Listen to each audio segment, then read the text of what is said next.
जी काजी साहब, एक खबर ये भी है कि मलिक रियाज को माफ़ कर दिया गया है, सुलह हो चुकी है। ये भी खबर है कि वो वादा माफ़ गवाह बनने को तैयार हैं।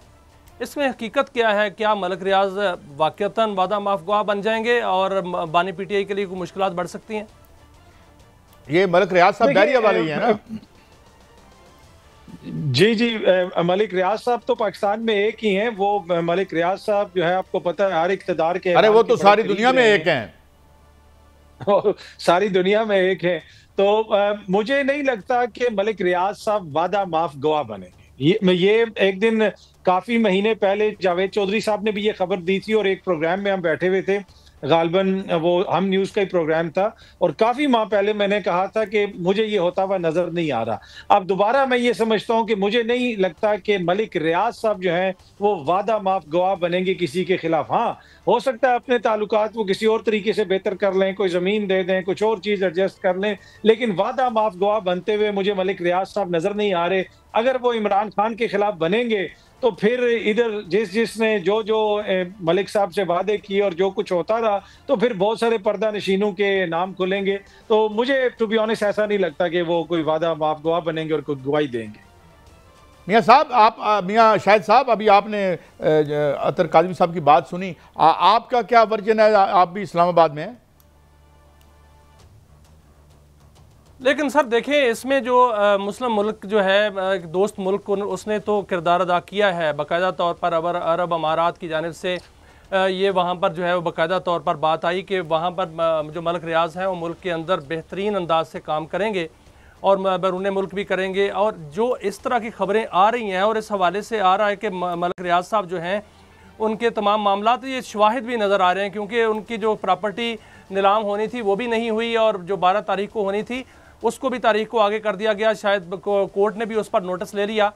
तो काज़मी साहब, ये लगता नहीं है कि जो एक मुस्लिम मुल्क इसमें किरदार अदा कर रहा है, और आज एक मुलाकात भी हुई है जो कि असद कैसर साहब की दूसरे मुस्लिम मुल्क के सफ़ीर से सऊदी अरब के, वहाँ भी मामला कुछ ऐसे खबरें आ रही हैं, चेमगोइयाँ हो रही हैं कि कुछ मुमकिन डील हो सकती है, मुमकिन रिहाई हो सकती है बानी पीटीआई की, और मुमकिन जो है शिफ्टिंग हो सकती है। इस सारे मामला पर रोशनी डालिएगा, ये हो क्या रहा है? क्या कोई ऐसी मामला नजर आ रहे हैं मुस्तकबिल में? मियाँ साहब, मसला ये है कि जब यहाँ से कोई डील होती है ना, तो ना कोई सऊदी अरब का सफीर नजर आता है, ना किसी और मुल्क का कोई हुक्मरान नजर आता है। बस आखिरी टाइम पे पता चलता है कि ए वतन वालों, हम छोड़ के जा रहे हैं, और 40 बक्से उठाए जाते हैं और लोग मुल्क छोड़ के चले जाते हैं। जब भी कोई डील होगी, ना वो सऊदी सफीर के लेवल पे होगी, ना वो असद कैसर साहब के लेवल पे होगी।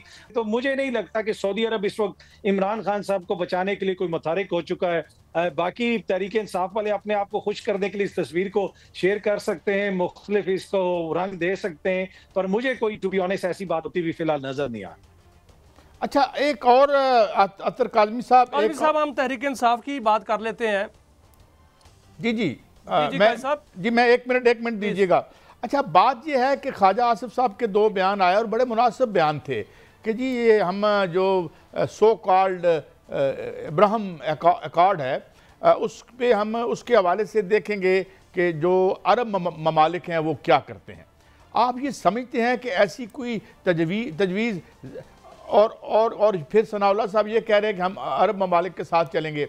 अरब ममालिक का तो ये आलम है कि रात को हुक्मरानों को नींद नहीं आती। जब तक जंग लगी हुई थी वो बेचारों की कांपे टांग रही थी, क्योंकि उनके अवाम में इतनी शदीद नफरत है इजराइल के खिलाफ। मैं तो नहीं समझता पाकिस्तान की कोई ऐसी पॉलिसी होगी, मगर प्रेशर तो है और होगा भी उनका, जिस तरह से वो कर रहे हैं। और आप इसे कैसे अनफोल्ड होता देख रहे हैं, और ये इसकी क्या इम्प्लीकेशन पॉलिटिकल हो सकती हैं? अतर काज़मी साहब।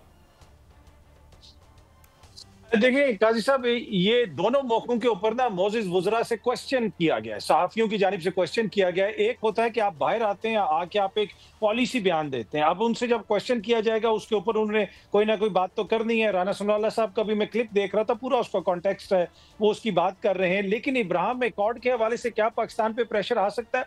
यकीनन प्रेशर आया होगा, यकीनन इस हवाले से अमेरिका की ख्वाहिश होगी, हमारे जो अरब दोस्त ममालिक हैं उनकी भी ख्वाहिश होगी। यूएई ने जो सऊदी अरब की मर्जी के बगैर तो तस्लीम नहीं किया होगा इसराइल को, यकीनन उनकी मर्जी शामिल है, उनकी ये भी ख्वाहिश होगी कि हो सकता है कि पाकिस्तान के ताल्लुकात भी बेहतर हो, लेकिन क्या कोई पाकिस्तान की रियासत में इसके हवाले से सीरियस थिंकिंग हो रही है या कोई फैसला कर लिया गया है? अभी तक जो इस्लामाबाद के अंदर आप फॉरेन ऑफिस में भी बात करें, मुख्तलिफ लोगों से बात करें, ये उस लेवल के ऊपर कहीं पे भी कोई थिंकिंग नहीं है कि जी हमने कोई अभी इसराइल को तस्लीम करना है या इब्राहिम अकॉर्ड का हम हिस्सा बनेंगे। मुझे ये इतनी जल्दी टू बी ऑनेस्ट चीजें उस तरफ जाती हुई नजर नहीं आ रही।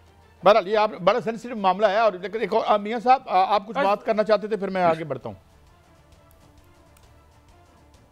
काज़मी साहब, आपकी गहरी नज़र है, आज इस्लामाबाद के अंदर बड़ी डेवलपमेंट हुई है। स्पीकर पंजाब असम्बली जो हैं वो बाकायदा तौर पर इस्लामाबाद में आए, इलेक्शन कमीशन आए, उन्होंने 26 अरकान पार्लियामेंटेरियन जो हैं पंजाब के, उनके खिलाफ रेफरेंस दायर कर दिया है, आपका नाअहली का रेफरेंस। क्या आप समझते हैं कि इस तरह के रेफरेंस से जो है वो डर पैदा होगा, पंजाब असम्बली के अंदर महाजराई ख़त्म होगी या महाजराई और बढ़ेगी और इससे नई मिसाल कायम हो जाएगी जिससे जमहूरियत बहुत मजबूत होगी?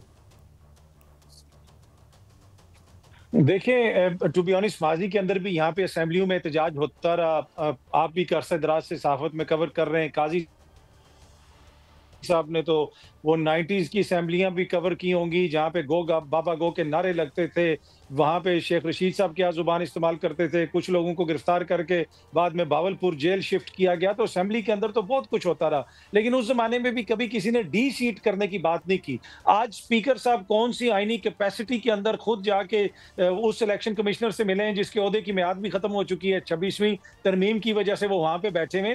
तो वो डी सीट होते हैं या नहीं होते, जो इनकी जहनियत है वो जरूर यहाँ हो रही है कि कितने बड़े जमहूरी लोग हैं कि ये तनकीद बर्दाश्त नहीं कर सकते, एहतजाज बर्दाश्त नहीं कर सकते। क्या ये कोई शाही खानदान है कि जी मरियम के आगे किसी ने एहतजाज कर लिया तो उसको रीसीट कर दिया जाएगा? तो ये बुनियादी तौर पे इनकी जो सोच है जमहूरियत के हवाले से, ये उस चीज की अक्कासी करती है। बाकी आगे क्या फैसला आएगा, जिस मुल्क में वोट किसी और को पड़े और मखसूस नशिस्तें किसी और को दे दी जाएं और जो कुछ यहाँ पे होता आ रहा है, फैसला जो मर्जी आ जाए, उसके ऊपर मैं तबसरा नहीं करूंगा। यहाँ पे कुछ भी हो सकता है। काज़मी साहब, आपको भी याद शायद हो या ना हो, मगर मुझे अच्छी तरह याद है कि जब यहाँ हेलीकॉप्टर से बेनज़ीर भुट्टो की डॉक्टर्ड तस्वीरें फेंकी गई थी, हुसैन हक्कानी साहब जो आजकल बड़े माशाल्लाह उधर बड़ी खिदमत अमेरिका में अंजाम दे रहे हैं, वो इसके थे, इंचार्ज थे इस प्रोजेक्ट के, तो तब भी कोई नहीं डी सीट हुआ।